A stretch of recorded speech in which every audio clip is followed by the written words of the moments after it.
All right, my man, state your name and let them know you on Real Talk with Nick. True indeed. Y'all know what time it is. Y'all know who it is. Let's go. All right, let's go, man. We got the predicate out here on Real Talk with Nick. We here to talk some Knick basketball, man. My brother, how do you feel about that victory the Knicks had over the Boston Celtics finally, man? Oh, man, I enjoyed that victory, man.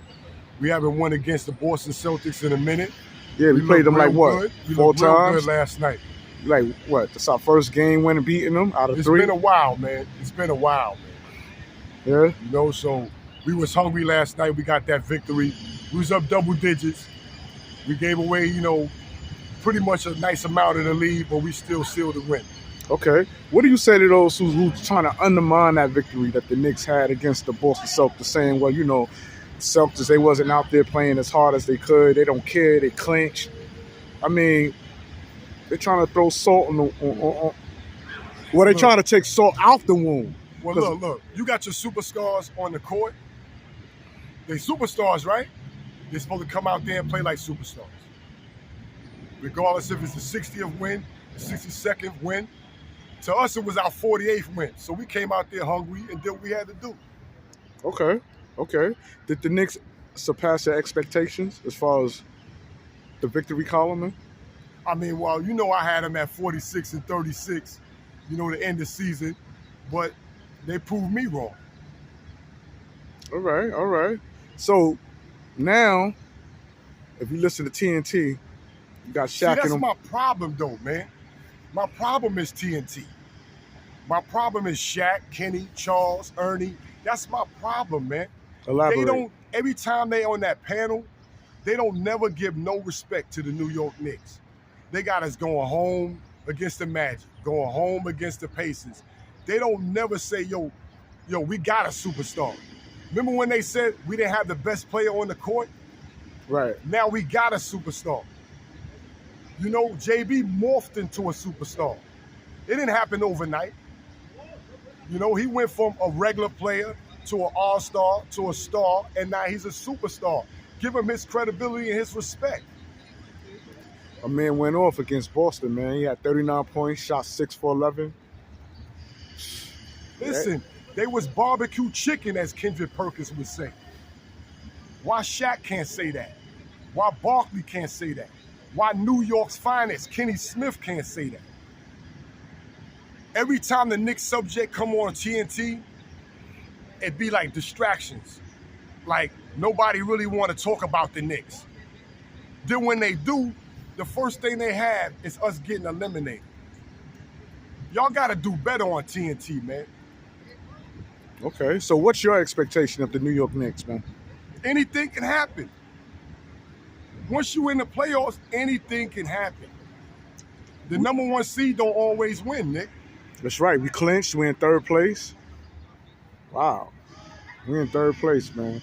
I mean, we play pretty much like, I don't know, you could say 20 or more games with probably 6 to 8 players, and we 2 games away from getting 50 wins? Come on, that's saying something about our character and grit.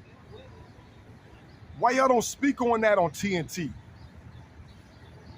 Why is Kendrick Perkins the only one that's certified from the Knicks fans to talk about the Knicks? That's a good question, man. Kendrick Perkins, man, he got a ticket with his name on it, Madison Square Garden, if he wanted. Everybody else, come on, man, y'all should stay very far away from the Garden. Damn. They haters, man. And I don't expect that from Kenny Smith. You New York City's finest, Jet. Come on, man. The home of the best point guards. And you ain't got JB back. We ain't got the best player or the best superstar at no time on the court. Now you got to eat those words, fam. Where do you rate JB as a point guard, the Knicks? The last time I came on by myself, right? Well, matter of fact, the last time I came on with Willpower, salute, I said JB was the best point guard in the East. It's obvious I was right. Now, my brother Willpower at the time said Halliburton, right? Halliburton ain't even in the top 5 best point guards in the East. It's Cade Cunningham, number 5. You understand? So I knew I was right, but JB proved me right. Well, the last time I interviewed KW, he was saying possibly the West too. It's a great possibility, but you only get a chance to play against the West if you make it to the Eastern Conference Championship and go up against the West. Then we'll get to see who's the best point guard, in the whole entire league. But right now, I'm really concerned about the East. You know what I'm saying? Is JB the best point guard in the East? Yes. Now we know that's facts. When I said it month back, people didn't get behind the movement. I only did probably 600 views or something like that when I said that. You understand? But this gonna do numbers today because everybody know I was spitting facts. Got you, man. I got you. How important is Tom Thibodeau rotation, man? When we speak of his rotation, we coming into the postseason, man. Right. These games, man, means a lot, man. Sometimes the coach could shoot the Knicks in the foot. If Well, you know what I'm getting at. The last time, right, you did a show with Kev, right? And he was talking about Spoelstra and Pat Riley. Well, Pat Riley had to come from upstairs, downstairs to teach Spoelstra, right, how to coach. And once he did that, Spoelstra morphed into the coach that he is today. Now, we don't have nobody that's done that for Coach Tibbs. Coach Tibbs is trying to get gradually better by himself. You understand what I'm saying? So the only way I could say if Coach Tibbs got better is to see how his rotations and how he coaches in the playoffs. All right? Because during the season, he's did pretty much a B+ job because we've had nothing but injuries, Nick. We had Blockenstein down, Blockness down, Julius, JB, the all-star momentum killer down. Burke was hurt. Zero, Flight 45, OG. Everybody's been down, and we still are 2 victories away from 50 wins. So you gotta say Coach Tibbs did a better job than last season. Okay. Could it be that it's too much talent on the Knicks that the talent overrides the coaching? No, listen, players help coaches, morph into the great coaches that they are. Let's be truthful, right? When your players is playing good, the coach gonna always look good. But there's times during the time of the season when the coach gotta coach. And this year, Tibbs stepped up to the plate. Now, I'm not gonna say he's like, Pat Riley status or nothing like that. We're not going there. But he stepped up to the plate and he got those brothers through the season. We gotta admit that. Now, Rick Brunson on that bench, he gotta help as well. He can't just sit there and leave all those big decisions up to Coach Tibbs. Are you insinuating that's what's going on? No, at times I didn't know if he was helping or just, falling back and just, chilling. Because sometimes I be wanting Rick to step up to the plate and say something, and it seemed like he just be chilling in the background sometimes. But they need to come together collectively for this playoffs because we don't know who we gonna go against. Being that we don't know who we gonna go against, some say the luck of the draw can make a big difference on how you succeed in the postseason. Who do you think should be the Knicks' first round opponent? Yeah. Well, every time we play Miami, somebody get injured. That's just facts. So really, legendarily, you don't want to see Miami right away. But I ain't scared of Miami. You understand? So if we can get the Cavs, or the Pacers, or the Magic, it really doesn't matter who we go against this season. We got so much determination, I think we'll get out the first round without a problem. Without a problem. Without a problem. It's the second round that it starts getting Right. interesting. It's the second round that could get a little puzzling. Because it's also dependent on who made it through the first round healthy. And we've been unhealthy pretty much from the half point of the season on. So maybe it was divine intervention, because normally we get injuries late and then players can't go. So now we may be rounded into shape. So maybe we might be injury free for the first 2 rounds and we might be good. Knicks done pretty good to be under them dire situations as far as being what a lot of fans would say damaged goods, man. Exactly, man. We played through the struggle, man. That helps build character. That's why our team don't never give up. Kendrick Perkins always speaks about our determination. We don't never give up. We keep on playing. Even when we down double digits, the game is never out of reach. And this is without Julius. You understand? And I respect him trying to get back without taking the surgery, But sometimes when you dislocate your shoulder and you tear your labrum, you try to heal it without surgery. But sometimes you say, yo, you know what? I can't get through the heavy pad work and contact drills without surgery. Are the Knicks more of an offensive threat without Julius Randle? Well, the ball moves a lot better without Julius. That's just factual. All right? Everybody gets to touch the basketball.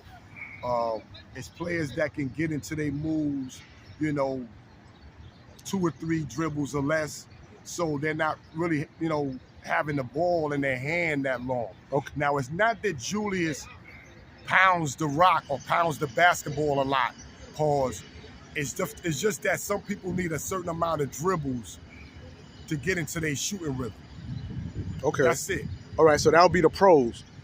Like you got pros and cons. You just gave me the got pros. People that can get into their shooting rhythm a little faster than Julius. What's the con of not having Julius on the floor with us? The ball moves faster. No, that's the pro, like the pros and cons. The ball moves faster. Okay. Right? You give it. But it's times when we may need a bucket after a double team on JB. Now, that's where Julius might be missed. Okay. All right. And the rebounding. And the in-post game. Right. I mean, just rebounding. Offensive boards, defensive boards. His rebounding will be missed. Maybe we can make it up with Blockerstein and Blockness, but for the most part, that's what you'll miss. You'll miss like when you get double teamed going up top on JB and he swings the ball and the ball then goes to Julius. Now he can go one-on-one. We'll miss that because we won't really have that. That's why it's very, we got to move the basketball around a lot more and get open shots. You might see Bogdanovich, Bogeyman, getting buckets. Burks here and there getting buckets. DiVincenzo getting buckets. Deuce. You're going to see the ball movement is going to be better. OG, PA, Pure Adrenaline, the steam engine, Josh Hart, everybody going to be, moving like a well-oiled engine. So the ball is going to move faster without Julius. Okay. All right. Now, as far as the backcourt, man, there's some concerns, man, when we speak of our orange and blue, that the backcourt is too small. Like, we too small. I keep hearing that every now and then, that the Knicks is too small in the second unit to be successful in the postseason. I don't believe that. I mean, you have players like Tiny Archibald, right? That was a short point guard, but still led the league in assists and points, if I'm correct. If I'm not, correct me out there in the comment section. But the size of JB or Deuce don't really matter to me. It's the defensive intensity, the lateral movement defensively, and just keeping your wits about you. Just knowing, the temperature of the game. Okay. If we master the temperature, game rhythm, when to make the right decisions, Coach Tibbs when to make the right timeouts, we'll be all right for the playoffs. All right. How important is Deuce, man, for this upcoming series? Deuce is very important because there's no more. This is his first playoffs. Listen, he's very important. There's no more IQ on that bench, even though IQ didn't represent like he should have, in years past in the playoffs, he's still being replaced by Deuce. So Deuce still has to be able to knock down big shots. You know, him and Burks got to come off the bench, knock down big shots, you know, from time to time. And just, you know, eat up some court time for whoever's out of the game at that time. Okay. And Mitch, he's going to be in the second unit, I believe. Hardesty is going to Remain the starter. So that's good. You know, You think Mitch would be more effective? Listen, I appreciate Mitch saying I want to come off the bench. Salute. I respect that. You know, because he didn't want to mess up the rhythm of the team.